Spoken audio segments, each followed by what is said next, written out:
to him. I'll lean on him forever,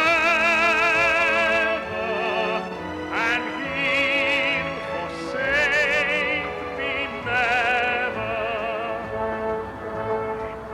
He will not fail me as long as my faith is strong. Whatever the road I may walk along, I'll walk with God, I'll take his hand, I'll talk with God, he'll understand. I'll pray to him each day to him, and he'll hear the words that I say. His hand will guide my throne and rod, and I'll never walk alone while I walk with God.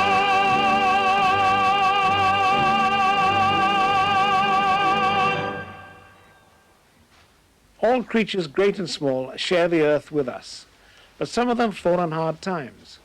Wood Green Animal Shelter at Godmanchester is a charity devoted to the welfare of all animals. Here, on this 50-acre site, there are many schemes to make the place of pets in society a happy and rewarding one. Graham Fuller, Chief Executive of Wood Green Animal Shelters, has had a keen interest in animal welfare all his life. Graham, all this seems like a health farm for animals. So what happens here? Well, this facility is mainly here to take in unwanted animals, look after their welfare, and endeavour to rehome them. And where we are at this moment is the surgery, because inevitably the waifs and strays of life come in with all sorts of problems. And so we have facilities on this site to cope with whatever eventuality may arise. We started way back in 24 in North London, hence the name, Wood Green Animal Shelters. And we've developed from 7.5 acres here about 9 years ago to now we've got just over 50 acres. And a staff here of about 100. We're on call 24 hours a day, 365 days a year. And we take in animals of all species, from cattle, sheep, goats, thousands of dogs and cats, and the exotics as well. So where they all come from? All over the country, and Europe as well. We've had horses come in from Germany, dogs and cats from Egypt, would you believe, a few years ago. Yeah. And of course we put them through quarantine or whatever is necessary. And education is of the greatest importance, we feel, particularly with the young. And so we've got on this site what's known as the College of Animal Welfare. And this addresses all age groups, including the young, in identifying the necessity for animal welfare and, of course, the immense benefit that society derives from the companion animal. Yeah, could you believe that animals are important to people, aren't they? Oh, of immense importance. The companion animal is so important, particularly to people living on their own, and particularly people who have been hospitalized and need motivation to recoup. For instance, we've had many stories, but one in particular comes to mind, a lady in her 60s who underwent major heart surgery. And she got back home, was endeavouring to recuperate, and she just vegetated. No motivation at all, wouldn't get up. And so we were asked if we could help with an animal. And we took a little dog to her, a little dog called Honey, which she still has. And we said, look, it's up to you, my dear, whether this dog lives or dies. If you want this dog to live, you've got to help it. You've got to get up, walk it, you've got to feed it. And she's a fitter lady now, I think, than she's ever been. And they're still together. That's great. Animals give joy to all of us, and an event that gives joy to the world is the Nativity. Here is the Cambridgeshire Boys Choir and some of the animals with the Stable Carol.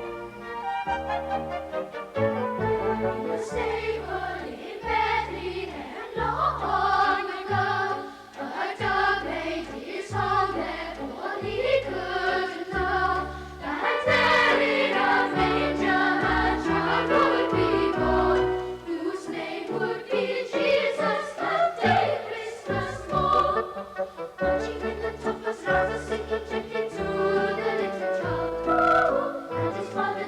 and he's fooling but a merry little bum. He was one of very many little creatures present at the birth of the child that brought happiness and joy to the earth.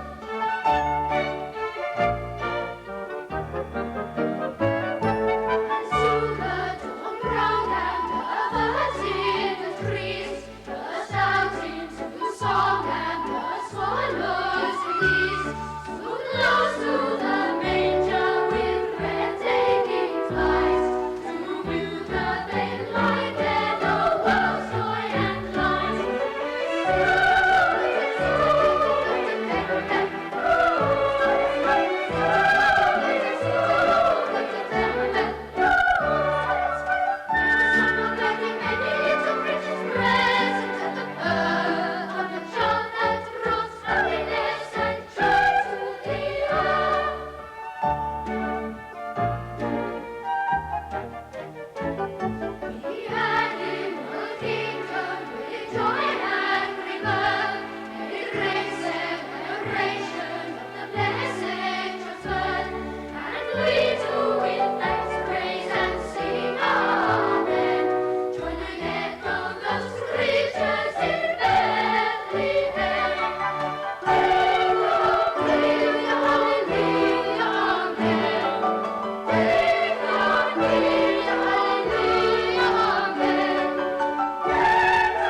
Wood Green Animal Shelter shows that unwanted and neglected animals do get rescued and cared for.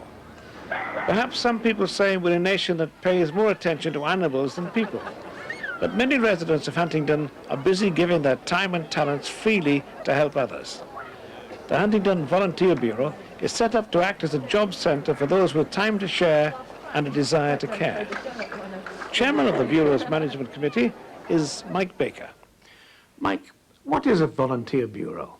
Well, Harry, a volunteer bureau is a sort of clearinghouse, really, for, on the one hand, people who have time to spare and want to help others in the community, and on the other hand, people in the community who have needs. Perhaps they're elderly, disabled, housebound, or have a particular need that they can't cope with, and they contact us in the volunteer bureau and ask if there's anybody in the community who could help them. Now, by far and away, the most popular request concerns transport.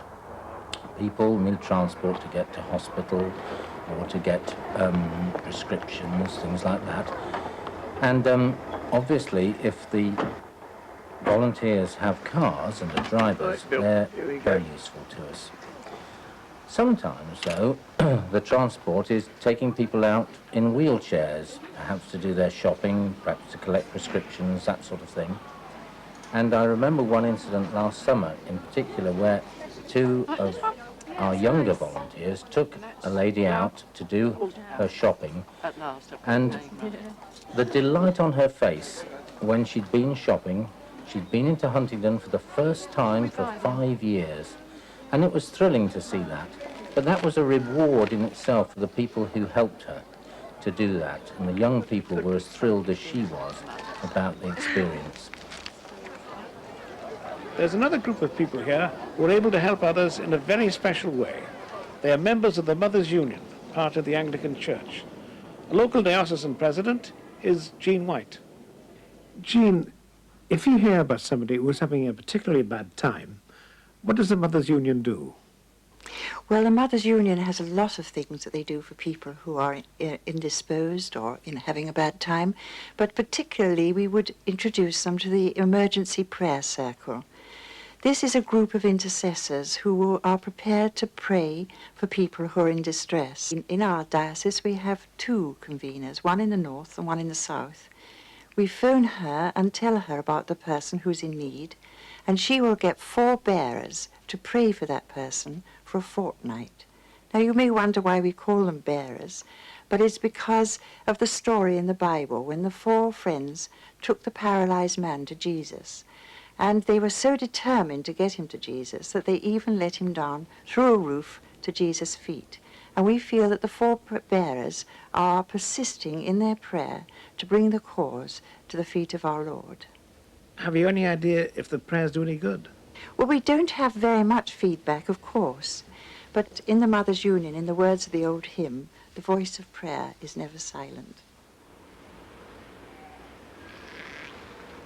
This is Cromwell country. Oliver Cromwell lived here almost 400 years ago. In fact, he went to school in this building, which is now the Cromwell Museum. Gentlemen, you will carry these works at 10 o'clock. He was the leader of the parliamentary armies during the English Civil War. Events led to the execution of King Charles I, and Cromwell became Lord Protector. He was offered the crown, but turned it down. To some people, he's a villain with a brutal military record, especially during the conquest of Ireland. To others, he was a hero in the history of democracy and freedom of worship. Dr. John Morrow is a Cambridge lecturer and president of the Cromwell Association. John, how is it the man of the stature of Cromwell came from such humble origins here in Huntingdon? Well, he's a small businessman, and in the 1620s, he's living in this rather sleepy little town, and all kinds of terrible things happened to him. He had a business failure, he was thrown off the council, he insulted the mayor and was called off before the King's Council and made to publicly apologise, so he lost his honour, and he was forced to leave the town and become a humble farmer. And it was just at that time that he had this overwhelming sense that he'd been called by God to a special mission. And it was only when the Civil War broke out he realised what that was. And of course, he had that great energy and drive then, which took him to the very top. A zealot. A zealot, in fact, yes. A man who both believed in religious liberty and believed in compelling people to be free. Did he? Yes, that's the puzzle about it. I've been looking around the museum. I think the thing of all his personal possessions, the thing that interests me most is his hat. It's a wonderful hat, isn't it? It's tremendous. It sums up that sort of gloomy Puritan side and the bigness of somehow of the ambition. He wore that hat on a very special occasion. He wore it in 1653 when he believed that the Parliament was not godly enough. It was following the things of the flesh more than the things of the spirit, as he put it. And he used military force to throw out the Parliament. Now, when we think of the Civil War, we think of Roundheads fighting Cavaliers. It wasn't exactly like that, was it? It's not straightforward. I mean, most people didn't want a war, and yet most people get drawn into it. I mean, one of the most amazing things about this Civil War is it's the first time in English history that people of all social classes are making free political choices. It's not just being drummed into fighting for their lords. All across society, people making free choices. What sort of church did they want? Did they want a church that was very much the traditional church with a lot of Catholic elements in it? Or did they want a new, very evangelical and Protestant church? How much power should the king have? How much power should they take away from him? So men in all kinds of conditions are making these choices, and often it divides families. You certainly get brothers-in-law fighting one another, brothers-in-law fighting their fathers-in-law, but you're also getting brothers fighting brothers and getting fathers fighting sons. So it's a very, very dramatic episode in our history. What legacies do you think he's left behind of parliamentary and religious reform? It's a very complicated kind of legacy, I think, because after him, I don't think the English ever again could stomach that kind of religious zeal. I mean, they really turned against religious fanaticism. He left a terrible legacy of Ireland, I think, where he added new layers to the sectarian hatred. And yet, at the same time, I think there was a commitment to religious liberty, which bred lots of religious groups, none of which could be entirely eliminated. So the folk memory, as it were, what happened starting here, is terribly important later on. Oliver Cromwell, MP for Huntingdon, as a modern-day successor who takes a lively interest in his constituency. John Major is president of the Huntingdonshire Philharmonic, who now perform for us in St Mary's Church, Ave Verum Corpus by Mozart.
The Prime Minister, John Major, and his wife Norma returned to their Huntingdon home when affairs of state allowed them some space. Prime Minister, what's it like to be a successor to Oliver Cromwell as MP for Huntingdon? Well, I'm not an immediate successor, of course. There's been quite a few in between. But it's a wonderful area to represent. It still has many of the old Cromwellian traits, and it's his past here is evident everywhere. Cromwell Museum, Cromwell statue in the middle of St Ives. And people are fiercely independent here, just as they were in Cromwell's time. It's a good place to represent. So, how do you find the strength and inspiration to cope with the office of Prime Minister? Well, politics is a bit like walking. You set out where you're going, you put one foot in front of the other, and you keep going till you get there. And providing you don't deviate off into some byway, hopefully you get there in the end. I take one thing at a time.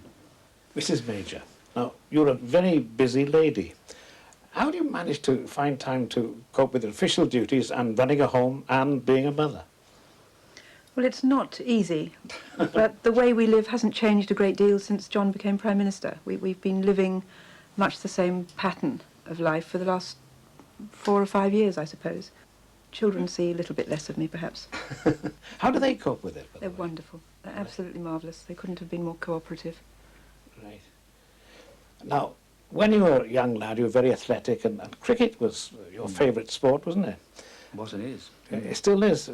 I mean, you played a lot of cricket too, didn't you? Yes, but not at very high standard. I love the MCC tie, by the way.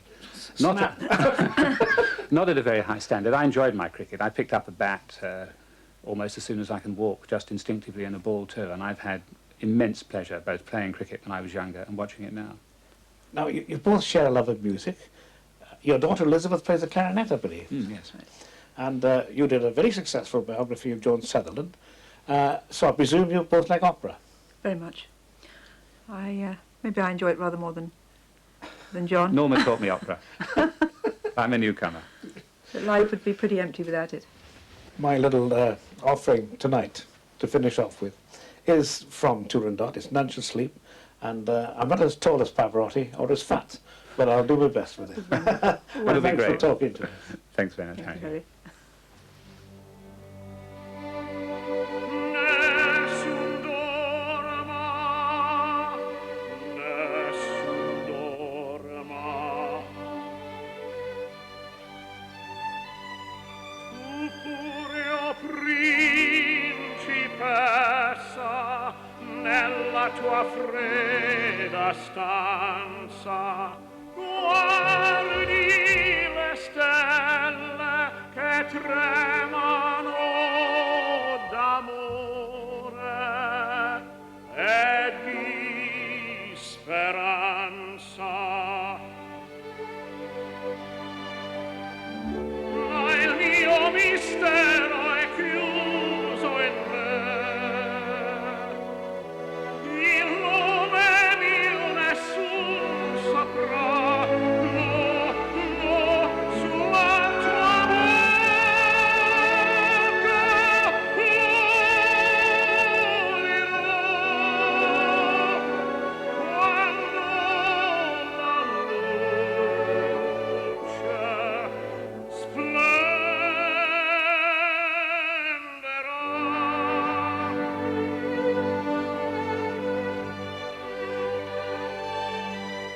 Ed il mio bacio scioglierà il silenzio che ti fa mia.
Vincero, which means I shall win. I know that Oliver Cromwell said that too. His family used to live here at Hinchinbrook House.